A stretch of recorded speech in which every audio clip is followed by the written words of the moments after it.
E esse processo de maturidade é um processo que eu estou. Não sou a pessoa mais madura do mundo mesmo. Sim. Não sou, e quem dera fosse. Mas é um processo diário. É porque a Bíblia diz que é de glória em glória. É a graça sobre a graça. É de graça em graça. A gente vai vivendo e alcançando o padrão, né, do céu de Deus para nós. Então, isso se dá como? Isso se dá aonde?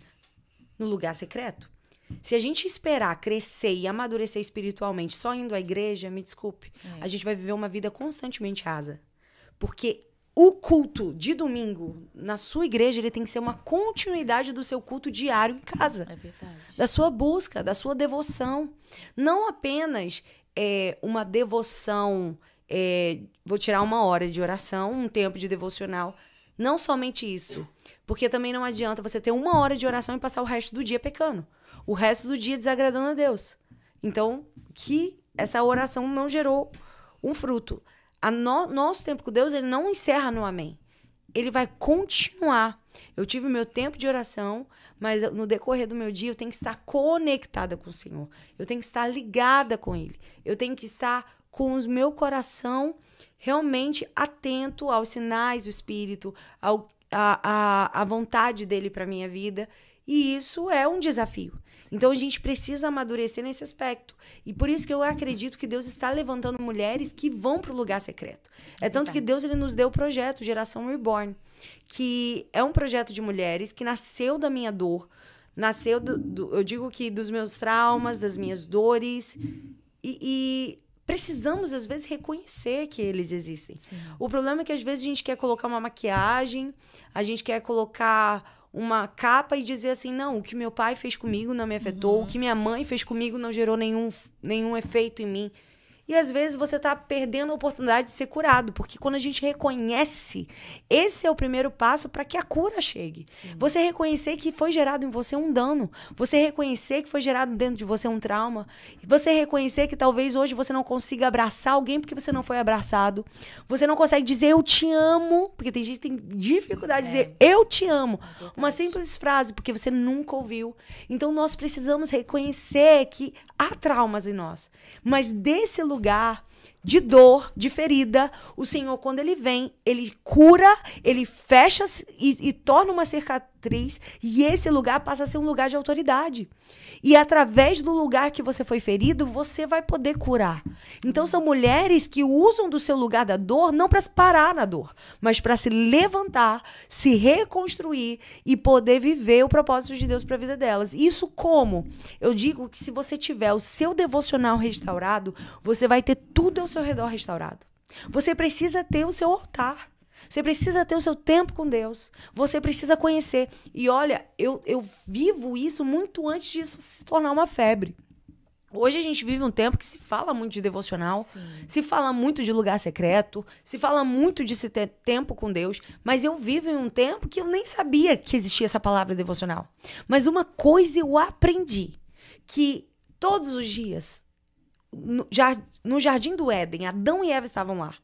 Todos os dias, na viração do dia, Deus descia. Podia-se ouvir os passos do Senhor no jardim, indo ao encontro do homem para poder se relacionar com ele.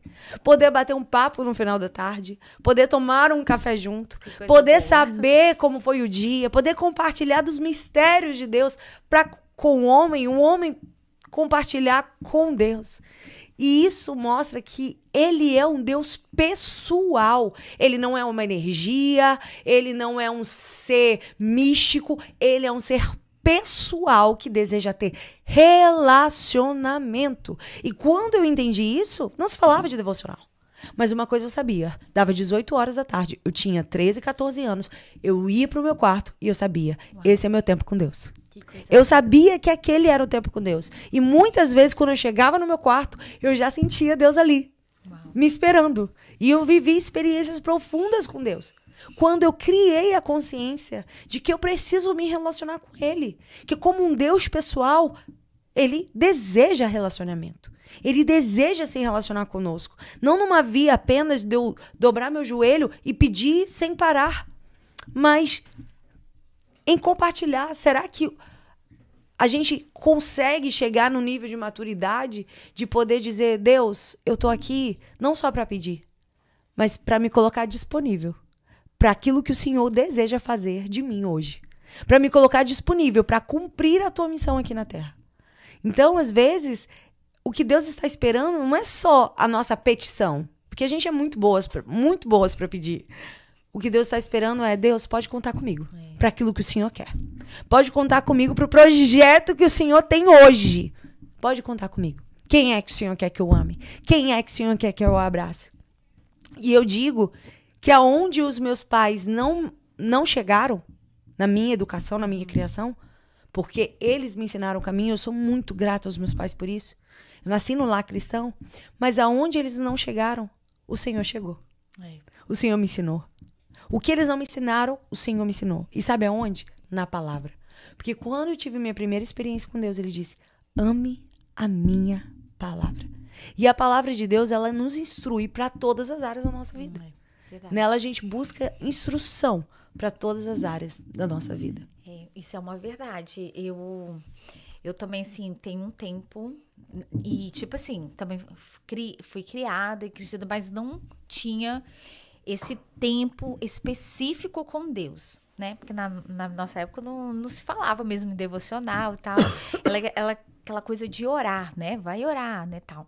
Mas tem pouco tempo, para ser sincera, que eu descobri mesmo a diferença que faz de ter esse tempo com Deus. Não é aquela coisa assim, vou ter hoje, amanhã não tenho e tal. E não é aqueles devocionais só você lê. Lógico que tem dia que às vezes você só lê, porque hoje também tem essa praticidade, né, do devocional, que, né, você pode ler, tem outros devocionais.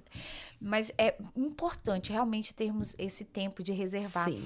E essa palavra que você falou é que eu falo com minha filha, com as minhas filhas, sabe?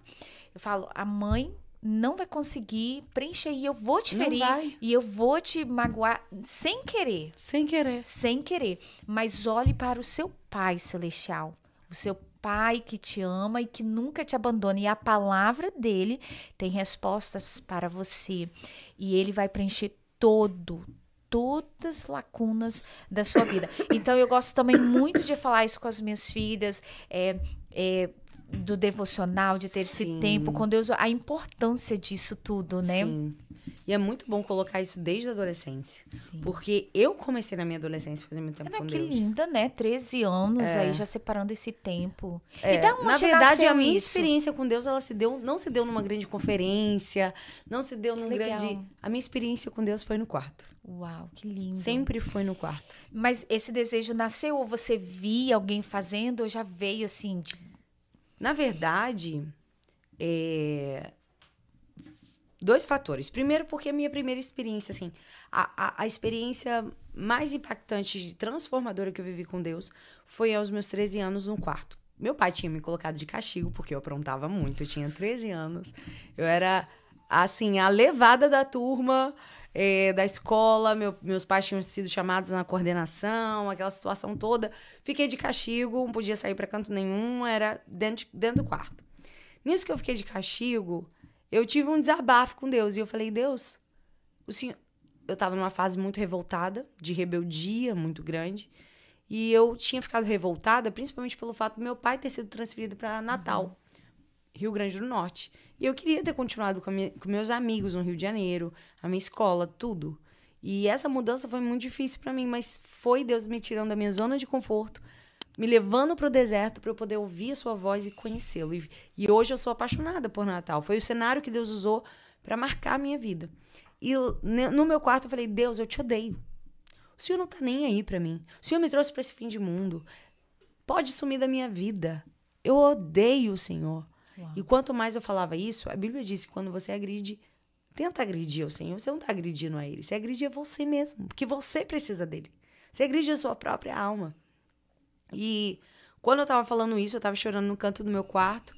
E eu, por ser nascida e criada numa igreja pentecostal, você sempre, ainda mais anos atrás, você nunca não tinha Diante do Trono, não tinha David Killa. O que a gente tinha era músicas de fogo, músicas de poder. Você nunca vai ouvir falar de um Deus que abraça. Não se falava disso. Nunca ouvi falar disso na minha vida. De um Deus que abraça. Eu sempre vi Deus com a seguinte imagem. Se eu fizer algo de errado, ele vai me punir. Ele é um Deus severo. Então, eu nunca ouvi falar de um Deus que pega no colo. Nunca ouvi falar de um Deus que abraça. E nesse dia, quando eu disse, Deus, eu te odeio, pode sumir da minha vida. Eu senti que alguém entrou no meu quarto. Eu levantei a cabeça. E senti um abraço. Uau. E nesse abraço, eu falei, nossa, minha mãe tá aqui. Não era minha mãe. E naquela hora, o Espírito Santo falou comigo, Jennifer, eu te amo. Ame a minha palavra. Eu te amo do jeito que você é. E isso que mais me marcou.